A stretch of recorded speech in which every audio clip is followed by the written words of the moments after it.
자, 지금 선거를 앞두고 이 행정통합만큼이나 또 하나 여야가 부딪히는 현안이 있습니다. 사법개혁, 그리고 조희대 대법관의 거취 문제, 이 부분인데요. 이 대통령은 일단 국무회의에서 사법 3법을 의결하면서 국민의힘이 촉구한 거부권 행사를 하지 않았습니다. 두 사안 관련한 여야 입장 듣고 말씀 이어가겠습니다. 더욱 황당한 것은 조희대 대법원장의 뒷북입니다. 갑작스러운 개혁과 변혁이 국민에게 도움이 되는지 숙고해달라고 합니다. 조희대 대법원장님, 지금 사법개혁에 대한 저항군, 우두머리 역할을 하는 것입니까? 조희대 대법원장에게 다시 한번 정중하게 권합니다. 다 모든 만사가 때가 있습니다. 사퇴도 적절한 타이밍이 있습니다. 거취를 표명하시기 바랍니다. 오늘 국무회의에서 사법 파괴 3대 약법을 공포한다는 것은 대한민국의 법치주의를 완전히 부정하는 것입니다. 이재명 대통령이 사법 파괴 3대 약법에 대해서 거부권을 행사하지 않는다면 이재명 대통령 스스로 대한민국 5,000년 역사에 크나큰 죄인이 되고 말 것입니다. 두 분께 한 가지 질문 여쭤볼게요. 우선 박 의원님께는요. 네. 지금 이 사법 3법 어쨌든 국무회의 의결됐고 시행됩니다. 근데 당내에서 또 여권에서 비판이 나오고 있습니다. 예를 들면 곽상원 의원이 그런 얘기를 하더라고요. 만약에 노무현 전 대통령이었다면 법 왜곡죄에 절대 찬성하지 않았을 것이다. 법무장관 지내신 박 의원님께서도 곽 의원의 말씀에 동의하시는지요? 아니, 동의하기 어려워요. 예. 우리 곽상원 의원님 제가 좋아하는 의원님이긴 하지만 예. 곽상원 의원님이 사위라고 해서 노무현 대통령님의 생각을 다 지배하거나 다 뭐 독점할 수는 없는 겁니다. 제가 아는 예. 노무현 대통령님은 원칙과 상식의 그런 소유자십니다. 그러니까 적어도 노무현 대통령 참여정부 시대에는 이러한 법 왜곡죄의 필요성과 관련한 법원의 파행이라는 게 있지 않았습니다. 네. 그 뒤에 내란 사태가 1980년 소위 5.17 비상계엄 확대 이후에 몇십 년 만에 다시 재현된 거 아니겠습니까? 그 사태를 경험하신 이후에 지금 조희대 사법부가 어떻게 이 국면에서 이재명 당대표에 대한 선거법 위반을 유죄 취지로 파기환송했는지 그 시점이 어떠했는지 네네. 그리고 윤석열의 내란 행위에 대해서 사법부는 왜 침묵했는지 이런 등등을 아셨으면 존경하는 우리 노무현 대통령님께서는 법 왜곡죄가 필요합니다라고 했을 가능성이 높고요. 네. 국민의힘이 저렇게 사법부 독립을 위하는 척 얘기하지만 제가 반대로 저 국민의힘의 세력 중에 상당 부분 중에 소위 대법원이나 법원이 여러 가지 부정선거 의혹에 대해서 건건이 뭐 100몇 건을 기각을 했습니다. 그것을 사법부를 가지고 그래서 그 부정선거 세력과 카르텔을 맺고 있다라고 얘기까지를 하고 있습니다. 그래서 국민의힘이 사법부 독립을 얘기할 자격이 없습니다. 네. 그런 측면에서 지금 말씀한 거에 대해서 제가 답변을 드립니다. 김 대표님께는 이 내용적인 측면보다도 이 내용을 좀 여쭤보고 싶어요. 앞서 보신 것처럼 국민의힘이 국회에서 청와대까지 이 내용에 대해서 반대하는 의미로 도보행진을 했고 규탄 시위도 벌였고 오늘은 의원총회를 청와대 앞에서 진행까지 했는데 그런데 이 투쟁이 효과가 있는 것인가? 과연 국민에게 호소가 되는가? 방법적인 측면에서 실효가 떨어진다. 이런 지적에 대해서는 어떻게 생각하세요? 뭐 일정 부분 사실상 이게 사법개혁이나 미명하에 이렇게 이제 법안이 처리되고 난 이후에 네. 이걸 유일하게 이제 막아낼 수 있는 길은 이제 대통령의 거부권 제2요구인데 그거는 사실상 요원하지 않습니까? 그렇지만은 이제 국민들에게 저렇게 침묵 행진을 통해서 네. 대통령실까지 청와대 앞에까지 가면서 이번에 이제 그대 입법 권력 민주당에서 자행한 그런 이 사법 3법들이 그만큼 앞으로 대한민국의 민주주의와 상권 분립 그리고 결론은 국민들의 피해로까지 이어질 수밖에 없는 이 상황을 갖다 이제 국민들에게 설파하기 위한 건데 예.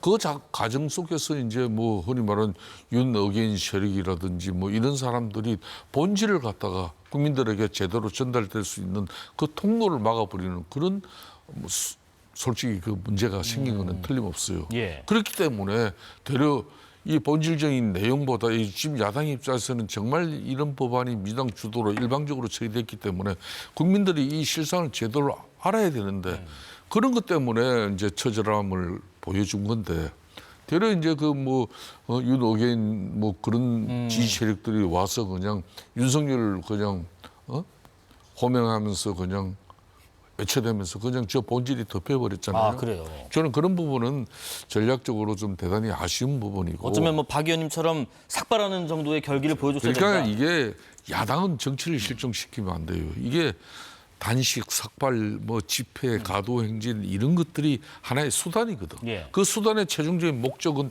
협상을 위한 거예요. 협상을 통해서 결론은 야당은 일방 통행하고자 하는 그 문제점을 좀 완화시켜서 야당의 목소리도 반영하는 거고 이런 네. 건데 그것도 지금 뭐 이재명 대통령께서 뭐 지금 민당이 그렇게 목을 내걸고 한 걸 지금 현재 그걸 쉽게 뭐 거부권 행사할 리가 있겠습니까? 알겠습니다. 다른 방법을 찾았어야죠. 다른 방법을 네, 더 네. 처절한 그런 국민들의 저 법을 저렇게 막아내려고 저렇게 여대 야수 전국에서 국민의힘이 저런 한마디로 투쟁을 하고 있구나. 그 방법을 찾아야 되는 그런 그거 좀 아쉬움이 아쉽다. 네. 남습니다. 자, 지방선거 준비 상황도 좀 여쭤볼게요. 지금 민주당이 최근에 그 강원도지사, 인천시장 후보를 단수 공천했고 오늘은 김경수 전 지방시대위원장이 민주당의 경남도지사 후보로 단수 공천이 됐습니다. 민주당의 지금 3호 단수 공천이 어떻게 보면 잡음 없이 순조롭게 진행되는 것 같은데 조금 전에 그 한동훈 전 대표가 그런 글을 올렸더라고요.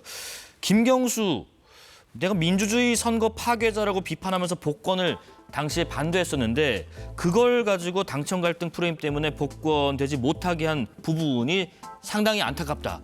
이런 의견에 대해서는 박 의원님 어떤 생각 갖고 계세요? 김경수 위원장의 지금 공천을 흠집을 내기 위한 예. 일종의 악성 발언인데 네. 한동훈 전 법무부 장관이죠. 네. 제 후임, 제 뒤에 왔던 사람입니다. 한동훈 장관이 윤석열이라는 내란 수계를 만들어내는데 결국은 결정적인 공로가 있는 사람이에요. 그래서 당대표까지 되지 않았습니까? 네. 법무부 장관을 넘어서서. 그러고 나서 내란이 일어나니까 나 내란 반대해. 마치 본인은 처음부터 끝까지 선한 사람, 착한 사람으로 얘기하고 있지만 실상은 그 내란 수계를 만든 장본인이에요. 네네. 그런데 그렇게 그런 논리로 따지면 김경수는 복권하는 거 잘못됐다, 공천하는 거 잘못됐다 이런 얘기인데 과거에 아마 처벌받은 걸 가지고 얘기하는 거 아니겠어요? 그렇다면 제가 말씀드린 것처럼 한동훈이 윤석열이라는 내란 수계를 만든 원죄는 그러면 용서받아야 됩니까? 네, 그렇게 얘기할 수밖에 없어요. 한 곳만 더 살펴보겠습니다. 지금 이재명 대통령의 지역구였고 송영길 전 대표와 김남준 전 대변인 출마 의사를 밝힌 인천 계양을인데 송 전 대표가 김 전 대변인과 경쟁을 할 것인가 한번 들어보겠습니다. 뭐 그런 개념보다는 일단 국회로 돌아오겠다 이거를 이렇게 해주시고 하도 지금 논란이 되니까 제가 마치 뭘 가지고 지금 우리 젊은 후배하고 다투는 모습으로 비춰지는 게 제가 부담스러워서. 박 의원님 먼저 좀 짧게 여쭤보고 김 의원님 의견 좀 여쭤볼게요. 젊은 후배와 다투는 모습 비춰지는 게 부담스럽다. 이게 경쟁자라기보다는 한참 후배다, 내 상대가 아니다 이런 얘기인가 싶기도 하고 조금 전에 그 정청래 대표와 송영길 전 대표가 이제 만남을 갖고 있다고 하는데 여기에서 서로가 서로에 대해서 이 지역 출마 여부에 대해서 어떤 교통 정리가 이루어질지 어떻게 보세요? 송영길 전 대표가 무죄를 받아서 기사회생한 거 아니겠습니까? 그 부분에 대한 국민적인 찬사가 크거든요. 그리고 기대도 크고 네. 그렇기 때문에 저는 통큰 정치인의 모습을 보여줄 가능성이 높다. 그래서 저 워딩, 저 얘기는 후배와의 그 어떤 계양을 두고서 공천 문제 내지는 경선과 관련된 대립하는 모습을 보여주지 않겠다라는 그러한 의미가 내포돼 있다. 저는 그렇게 생각을 해요. 그러면 혹시 양보를 하겠다. 그럴 수도 있지 않을까 하는 그런 느낌이 저는 듭니다. 예. 제가 정확히 팩트는 아는 것은 아닙니다. 알겠습니다. 정 대표와 송 전 대표와의 회동 이후의 상황도 한번 지켜보고요. 자, 국민의힘 같은 경우는 지금 서울시장 후보 관련해서 복면가왕 그 예능 프로그램처럼 그 방식으로 경선을 진행하겠다. 이게 어떻게 한다는 것이고 왜 이렇게 하겠다는 건지 어떻게 해석하세요? 그렇게 이제 오세훈 시장 지금 현직 시장의 예. 그 기득권 그리고 프리미엄 그건 존중하면서 네. 그건 상수로 두면서 자 여기에 이제 시너지를 만들기 위한 도전자들이 한 명이든 두 명이든 세 명이든 다양한 이제 자기의 역량과 능력을 이렇게 평가받을 수 있는 그런 어떤 그림을 그런 어떤 내용을 이렇게 다 우리 국민들 서울 시민들이 알 수 있게 한 가운데 네. 그걸 하나의 토너먼트가 되는 거죠. 네네. 그렇게 해서 그 사람들이 그런 경쟁을 통해서 이긴 사람이 최종적으로는 지금 현직 서울시장인 오세훈 시장과 마지막 경합을 할 수 있는.